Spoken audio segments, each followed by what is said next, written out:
We want to do a quick video to explain a few things about the documents and adjustment support and time the time module.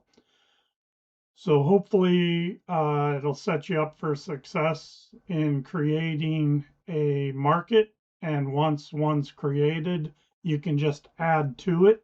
So if you have a different county than everybody else and you want to add that document, you can do that. So this is my home screen where I start. So I'll clear the keys. They're mostly not appraisals. They're and I can build out my market here. So when I open one, I can create a new project, or I can do this, and we'll just start here in the subject section. So we set up our system, and this software is available everywhere.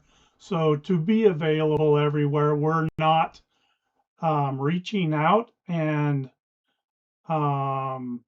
hooking up to community or systems that populate our data. We populate our data from the information that we pull so we can control what goes into it.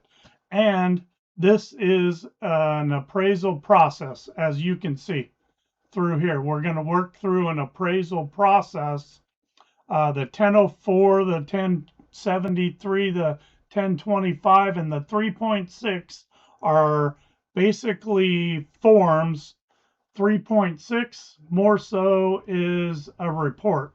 So all of those, if all you do is fill the form out and you don't create an appraisal process, you might do this intuitively without realizing what you're doing. But like in Kentucky, I have an issue when I was there, and that system doesn't have access to all of the things that I use here for adjustment support, for time, for market analysis. All of those software products, I have like 5 of them, cost me $150 a month, and they were being bought and sold, and everybody's trying to congeal enough stuff to create a AVM that replaces us and keep our data. So I wanted to pull my data out of that loop, and this software operates on just your machine. It doesn't go out and reach out to other systems, county documents, or anything. You put that information in so you can create your own system, which makes it available everywhere, and why we set up to the documents in the way that we do. So I can control what goes into my report and what information then it provides me to make all the appraisal decisions all the way down this line. So I want to make all the decisions. I don't want the software making it for me.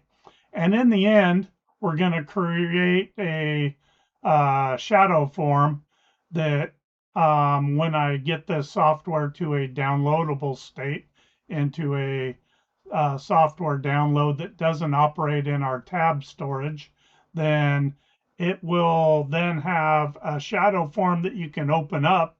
And as you create this software, it's going to fill the form, and you're going to be able to massage that data, fine tune it, like your property description or your neighborhood description. And in the end, when you get to here, your report is done and you can submit it. So getting to that state is down the road, and I'm working hard to get there, but it's gonna be just a little bit. But right now we definitely got adjustment support, time, and a full appraisal process. So here's like my folder. So here's a sample work file. I keep a Word doc for notes. I also have a notebook to jot things down, but and then I have a storage bin for the overflow storage. And then I keep things in folders to stay organized. That's just how I do it. Um, just so you know, that's where I'm pulling things from and putting things in.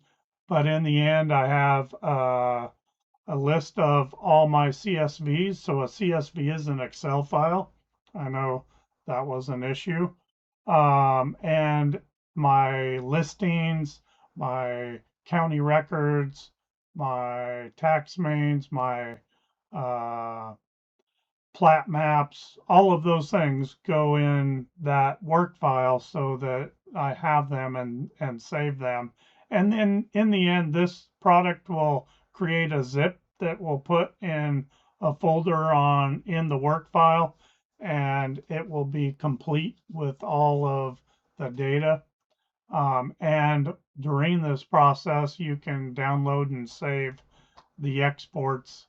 It was designed so if I want to come in and just get adjustment support, I can work through that and you don't have to complete the whole thing.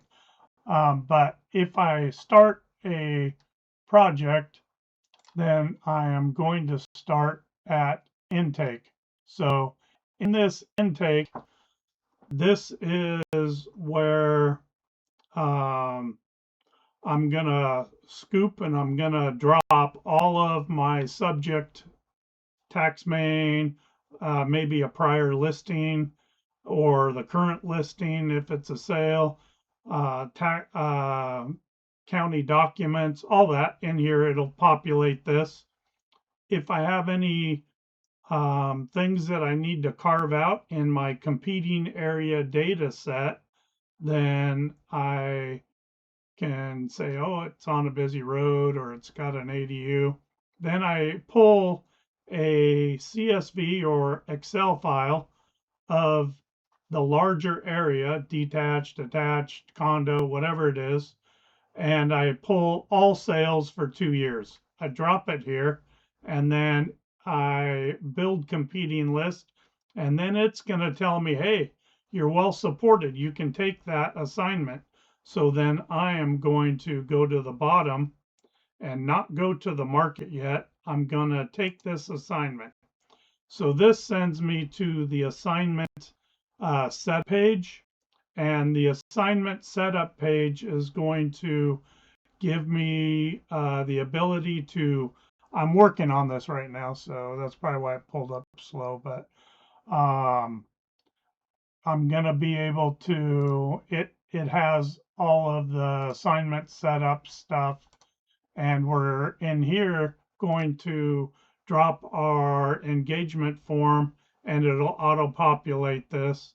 Then we're gonna, if it's for mortgage lending and it's a purchase, we drop the sales contract here, it'll auto-populate that. Those two things are confidential to you and your client, and you don't want them shared. Absolutely, that does not go anywhere. So that just gets parsed by a PDF parser, and that's how it fills those buckets when I get done creating them later today.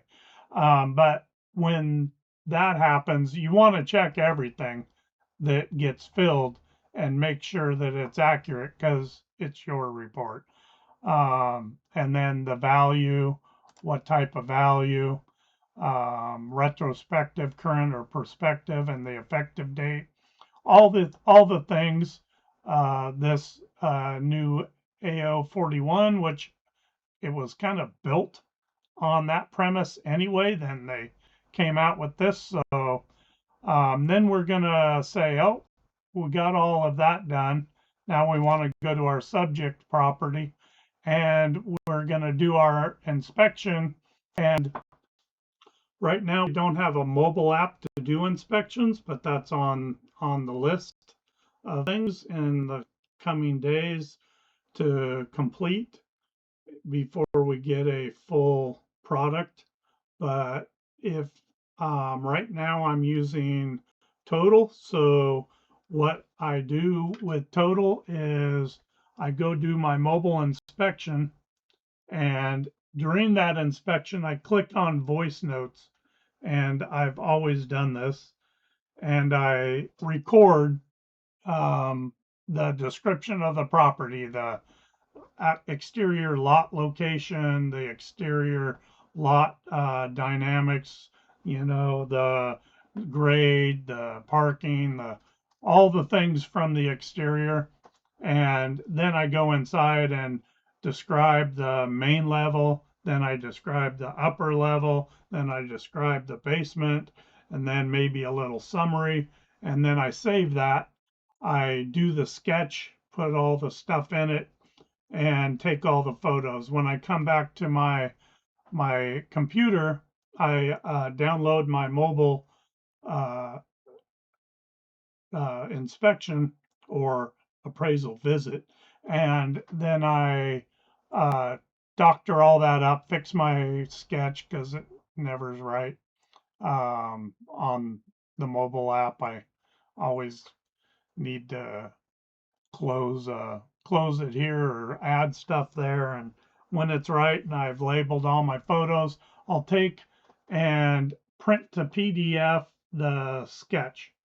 Then I'll print to PDF the photos, and then I'll go to the work file and move the voice notes to the my current work file for the assignment, and then I'll pull that up. It'll come out in Notepad. I'll paste it into Word, and I'll save it as the voice notes for the inspection, and then I'll drop those sketch photos and my dictation there, and then I will go get a key. So this key analyzes, it's an Anthropic key pull. It analyzes the photos, and in the end, we're going to create an effective age, the property features, and the description of the property. And then we're going to be able to export that to a Word doc that we can polish our report or form up later. And when we have the shadow form, there's going to be a little slack time when we do the data pull, getting our competing properties up. So that's when we can do that polish. But that's what those buckets are for.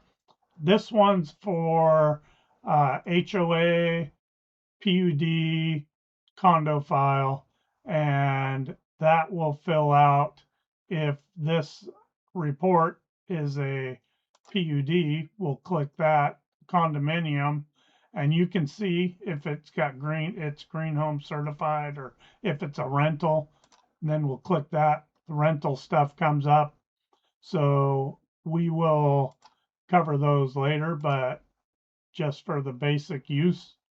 Then we go through and fill these out, answer any questions, upload those, then we go get a key. So if I click on the key, all these will be deleted, so I'm not worried about it. But you create an account, you load it up with a couple bucks, and then you create a key. So I'm gonna call it test, not like I haven't used that one before, and then I copy the key. That's my key. It allows this system to then go pull AI information into my report without making a public AI call. In the respect that if I open Claude and I put my address of my subject into that Claude session, don't matter how I set that up, unless I'm masking that information, my client and my address and my report information that's private gets shared in a public forum on a third party Claude session. different levels, lot to it. I don't know. This is safe. So we're locked in. We're only operating on our software here, and that I can do all the things that I want to do with AI without leaving my software. And that all this Anthropic key does is use my voice profile to create a description of the property, and it will do a description. It'll do a recon statement. It will take the photos from my listings and my subject, and it'll return just the quality and condition, and it'll analyze all of our data and upscale it in to the data clean section, where we upscale our MLS data and then use it to create market adjustments and stats in these sections here. So that's how this system works. And then when I do that, it'll load photos. It'll, so this is a fake file that I didn't do, that I just dropped in. I didn't even do a voice thing, and I did the key, and it came back and I filled this out. So you select these on all the different systems to give you an overall rating and an effective age.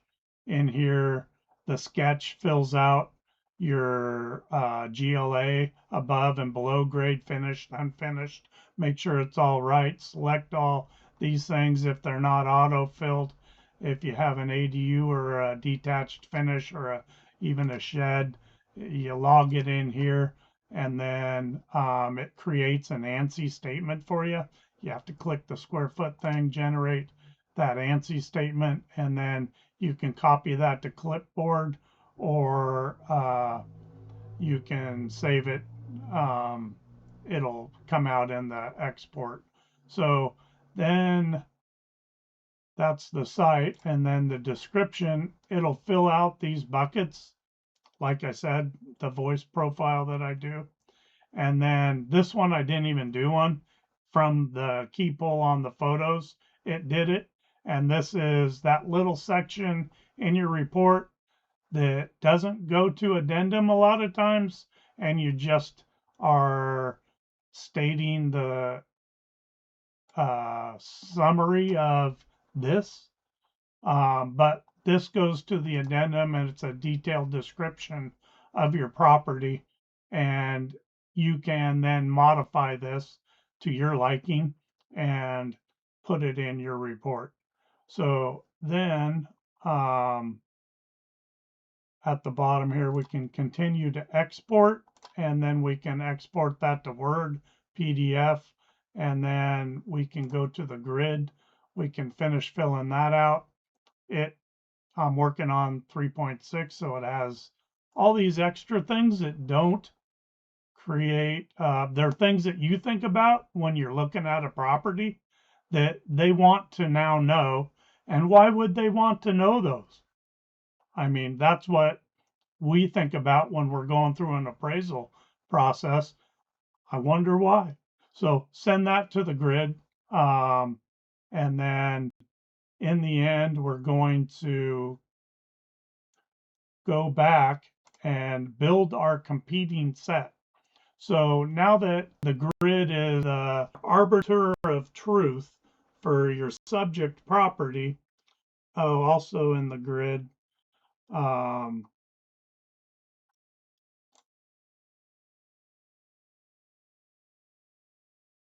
could have just clicked the bubble. I don't know why I didn't. Also in here, sometimes I always do this, verify the property with USPS. So it'll do the address verification right there. So I'm gonna accept the corrected. I just did it again. Now that API call wants USPS wants to charge us money. So I just included that. So we take our competing set and we drop that larger set with all the sales here. And then our subject section is filled out here. And then we make any of this information. You have another shot at competing your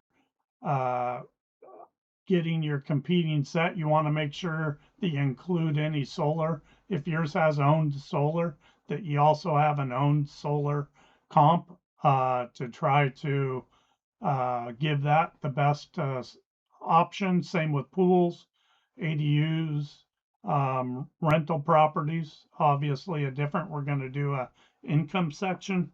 But anyway, that in MLS, all of them, I presume, are built for selling homes for realtors. They're not built for completing appraisals for appraisers, but this software is. So I can put whatever I want in here. And what I wanted was to extract the basement square footage and then give myself a little more options on what these are. So I can hand key in these, or I can set them to a percentage of my subject. And I can go back 1 year or 2 years or 6 months. I can set my effective date, which it's already set from the subject, and then a radius. But I can add things to this if we need to.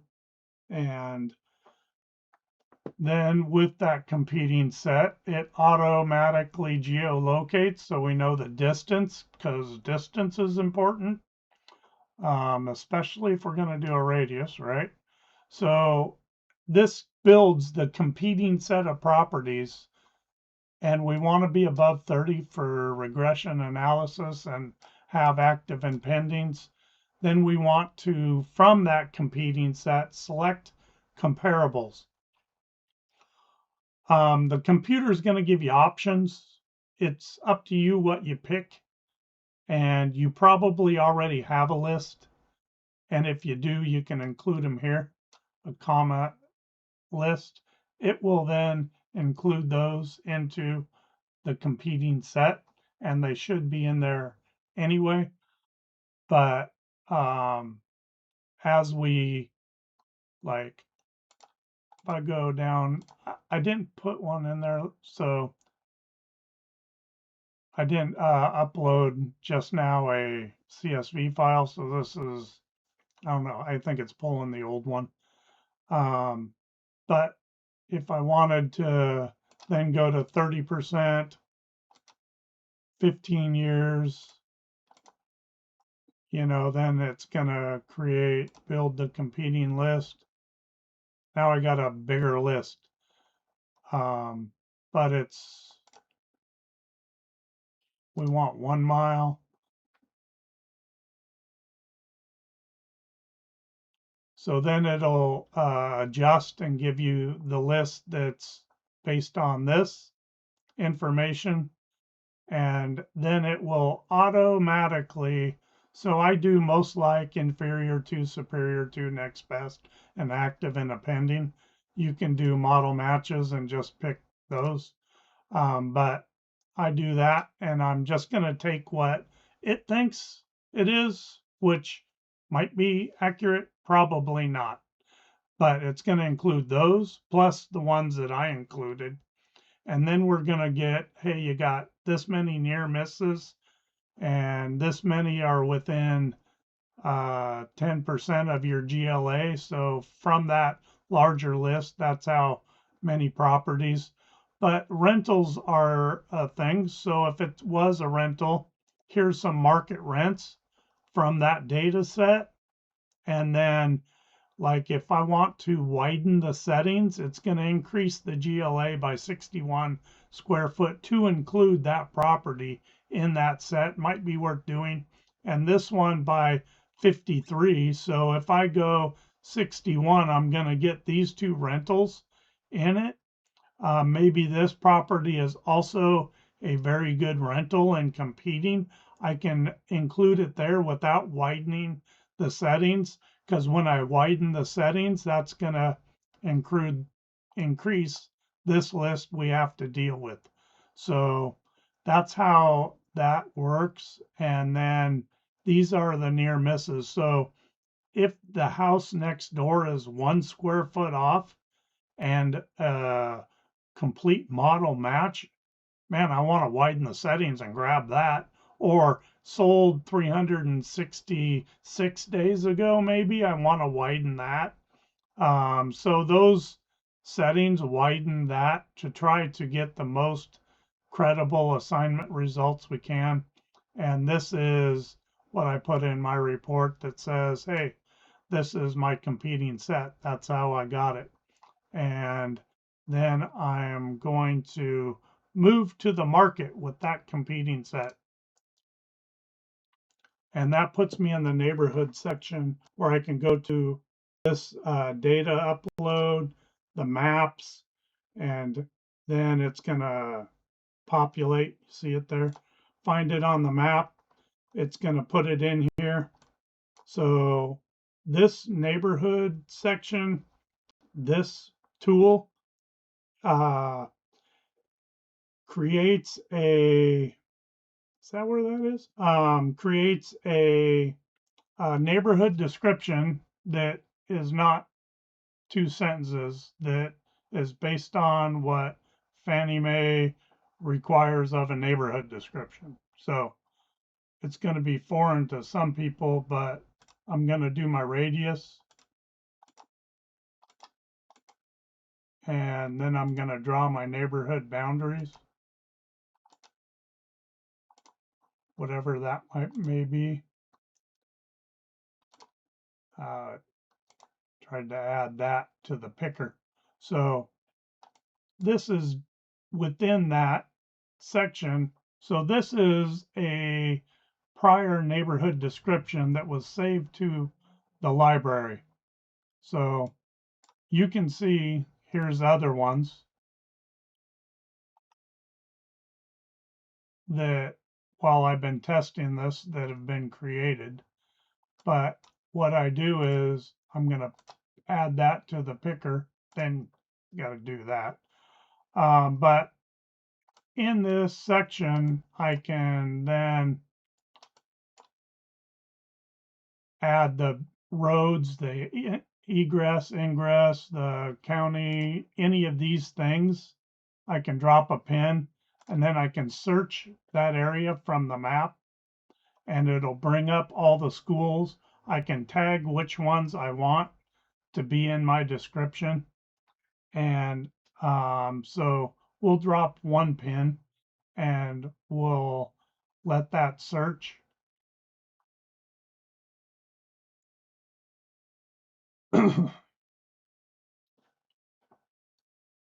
But you can see all the different things. It's going to do parks and hospitals and highways, which we set manually, recreation and public transit. And then here's our one that we selected to put in the picker. It's going to show like the last 5 or whatever in there. And then I can set a pin, click on the pin drop, go like that. What's that, SR500 or I'm not even sure what road, but add it to map.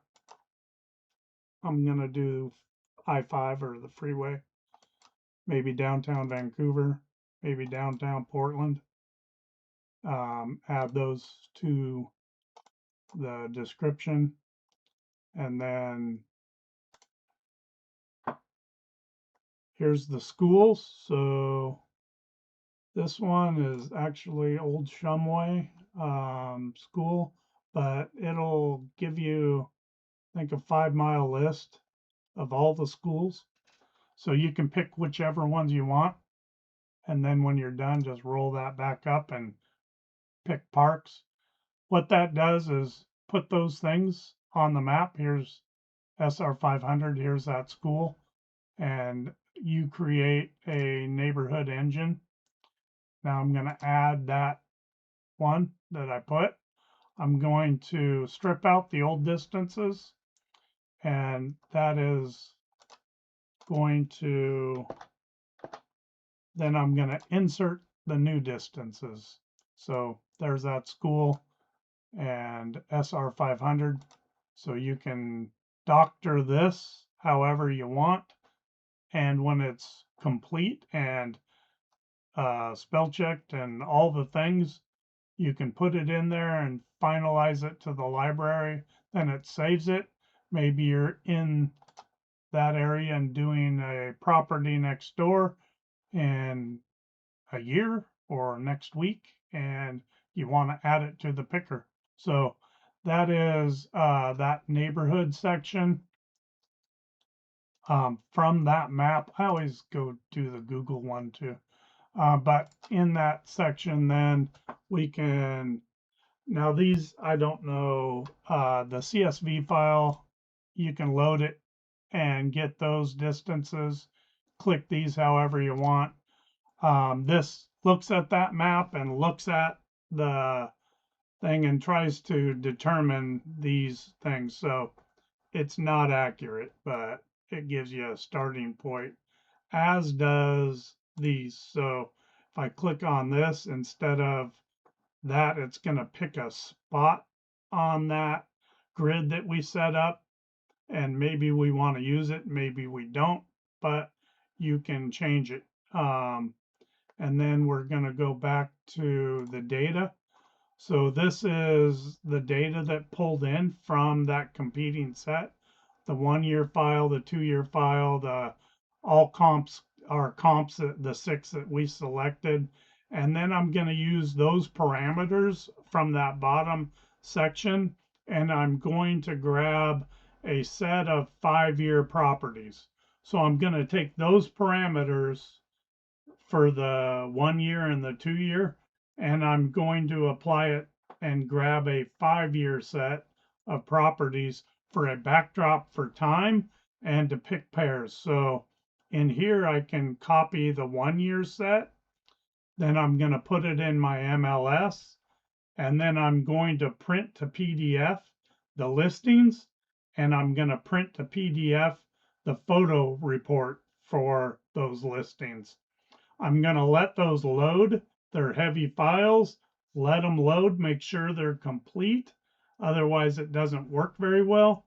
And when they are, save them to a folder in your work file. And this takes that 5 year set and does a time strip of it and does a basic time strip. So that's that information that's going to be applied to your pairs when you're parsing this data out to create further time analysis. And a pair that is their properties of the same property that sold and resold during that period. So a sale that sold on this date and resold on that date is an exact duplicate of each other, except for things that happen to the property during that period of time. If nothing happened, it's a direct example of time. If, however, it was a flip, it is absolutely not a representation of time. It's what? Quality and condition. So we're going to extract the quality and condition analysis out of that pair, stripping time, and we'll do that in the data clean. So that is what, and these, I'm going to copy these. I'm also going to put them in MLS and also make a pair list. This pair list, I want both the listing and the photo page. So when we go to the data cleanup, we're able to input that information. So that is what this is. If I have rentals, I might expand my radius. I might go back 2 years. I am looking for rentals, so I'm going to put in my MLS rent if rented. It'll only produce the rentals. I drop that file here, and then I pick that up when I get to the income section. So if it's a rental, that's what that sets for. If I have a PUD or a HOA project or a condo sales, there's information in that data that we need. We create those and drop those in. If I have low sales in an area, maybe a small town in the middle of nowhere, and there's a competing area set, I would drop that in here. It'll combine these two then to create a competing set. And then I'm going to go to my data cleanup. So in the data cleanup, it'll load and it'll have that information. Now I blew up my whole thing. So that's in the pipeline now. And then I'll load my listings for the competing set and my photos for the competing set. It takes some time. I take my key and I drop it here, or I get a new one. I can test it to make sure it's good. I put my pairs, listings, and photos in here, and then it will load all of that data, parse the photos, put them in a photo module, and then we will let it load. And I put a chimer so it chimes so you can go make coffee and know when it's done. In here, this is something not everybody does.